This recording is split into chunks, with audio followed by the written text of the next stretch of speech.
makes it 35 UCI World Cup wins. In Val di Sole Trentino, Nino Schurter wins in Italy. Absolutely unstoppable Schurter. Scott has had a rough last few years, which have involved both legal and physical battles. Here is the turbulent drama about Scott Sports' success, financial difficulties, and how the ownership has been passed along 3 continents.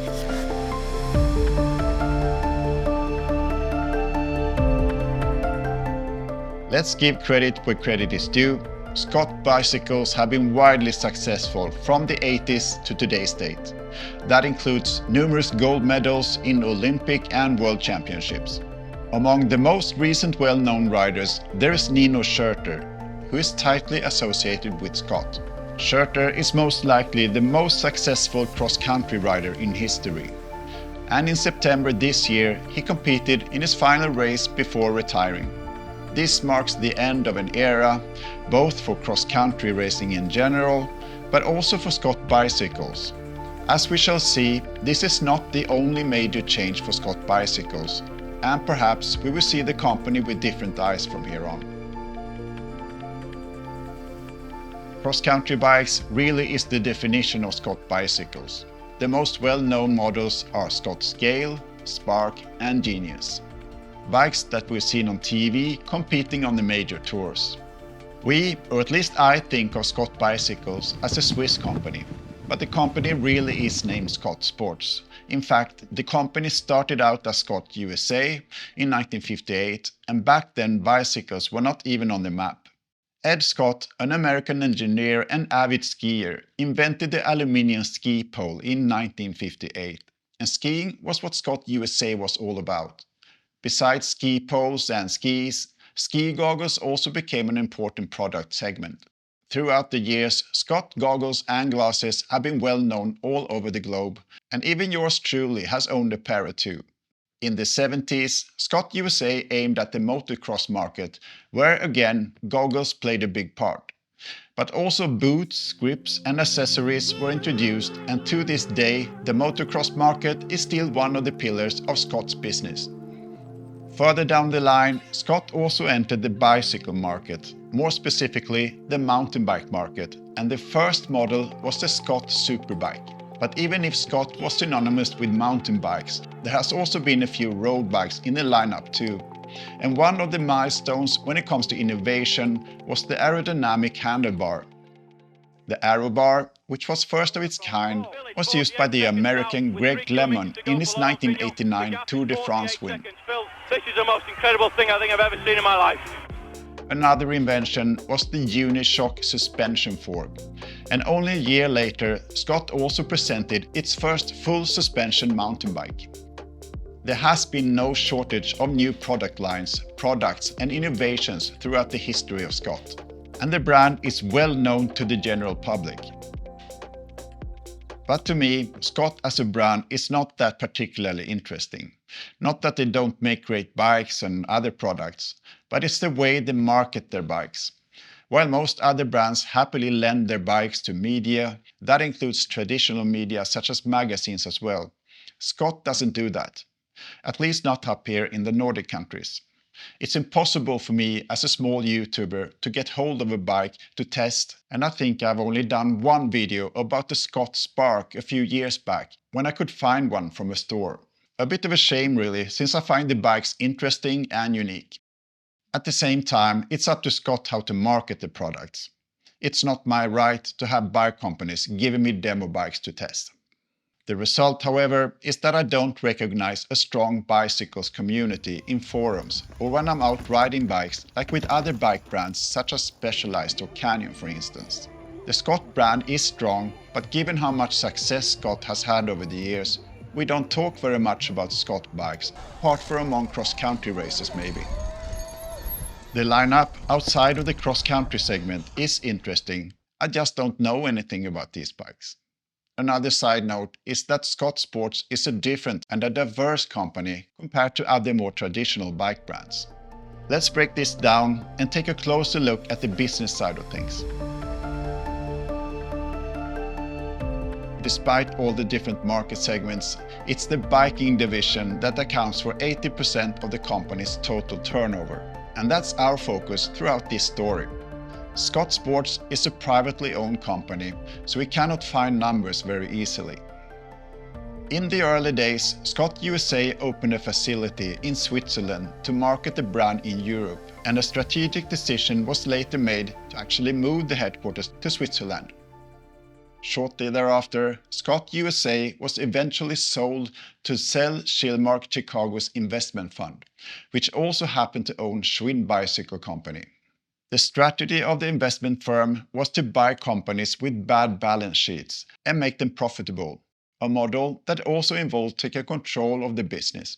You have to assume that Scott USA did have a bad balance sheet, and it probably was at least part of the reason why it was sold.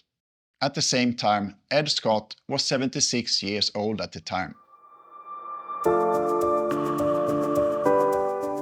Only 5 years later, there was a management buyout, which a man called Pete Zaugg was part of, and Scott USA actually left the US bicycle market completely. 2002, Mr. Zaugg had a majority stake, and by 2005 he owned 100% of Scott USA, and the company name changed to Scott Sports, a name that still remains today. At the same time, Scott Sports re-entered the US market again after a few years of absence. For almost 30 years, Pete Zaugg was in a management position and helped build Scott Sports to a very well-respected company. Within the company, there were mixed opinions about Mr. Zaugg's leadership. On one hand, employees enjoyed a good work-life balance, and they appreciated a relaxed environment and a positive international culture. This was probably also fueled by the success of Scott Sports racing teams and the move to the new expensive headquarters in 2019. But there were also employees that found Mr. Zaugg's management style controversial, with poor internal communication as one of the low points, along with low wages and lack of career advancement opportunities. These negative views were accentuated the last few years of Mr. Zaugg's management. Youngone is a South Korean apparel company, manufacturing sports and footwear, apparel, etc. for major brands such as Gap, Adidas, Patagonia and North Face.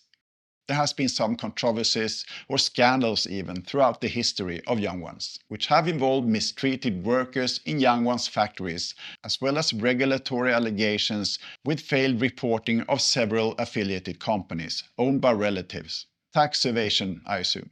I'm not trying to denigrate the company Youngone, but that's some background for you. The official reason as to why Pete Zaugg let Youngone buy 20% of Scott Sports was to strengthen Scott Sports in Asia, a sort of a partnership. But only 2 years later, Youngone increased its stake to 50.1%, and that made them the majority shareholder. We can only speculate the reason for this takeover. I'm speculating that Scott Sports and possibly also Pete Zaugg were in financial difficulties. There was, even after the first initial investment in 2013, a clear culture clash according to Pete Zaugg himself. There has been a power struggle between Mr. Zaugg and Youngone from day one that couldn't have gone unnoticed with the employees of Scott Sports, as we mentioned earlier.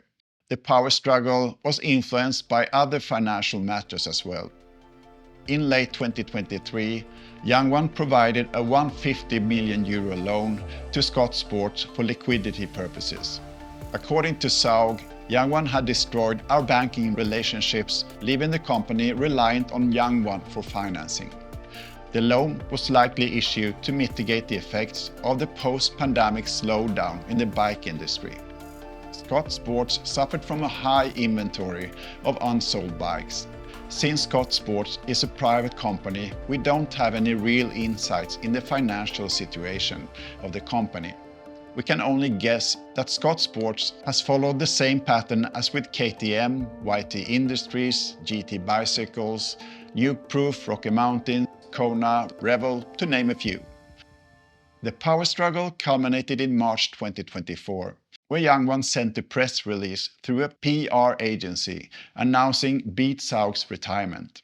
This announcement appeared to have been sent without any prior talks to Mr. Zaugg himself. 1st of April 2024, Beat Zaugg says that he remains the CEO and that the announcement of his retirement was made by a PR agency that works for Youngone and not Scott. The announcement was made to destabilize the company and its employees. In Mr. Zaug's belief, it's not been Scott Sports that wanted him to go away. Mr. Zaugg then said that the board did not terminate him correctly. So far, they did it wrong. This has to be my secret for the time being, he said.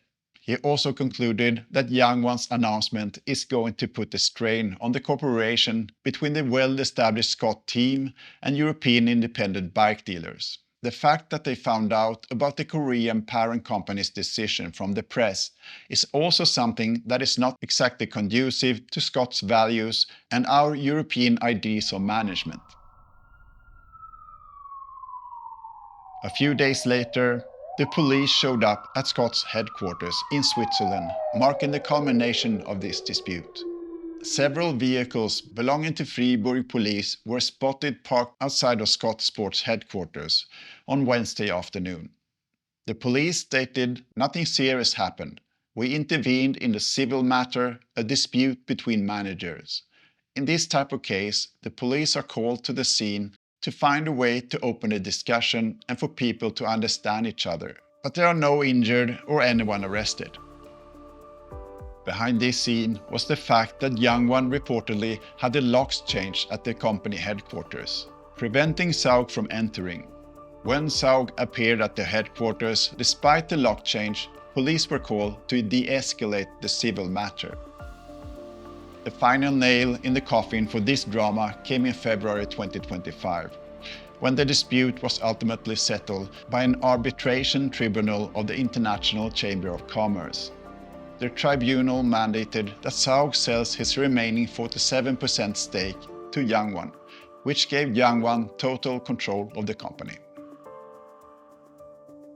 Scott Sports went from being a US company to a Swiss company, and while the headquarters is still located in Switzerland, the ownership is now in South Korea with an apparel brand. The question is if Scott Sports will remain a strong player within the bike industry, or if the company will move in a different direction. In any case, Scott Sports is in my eyes a different company from here on.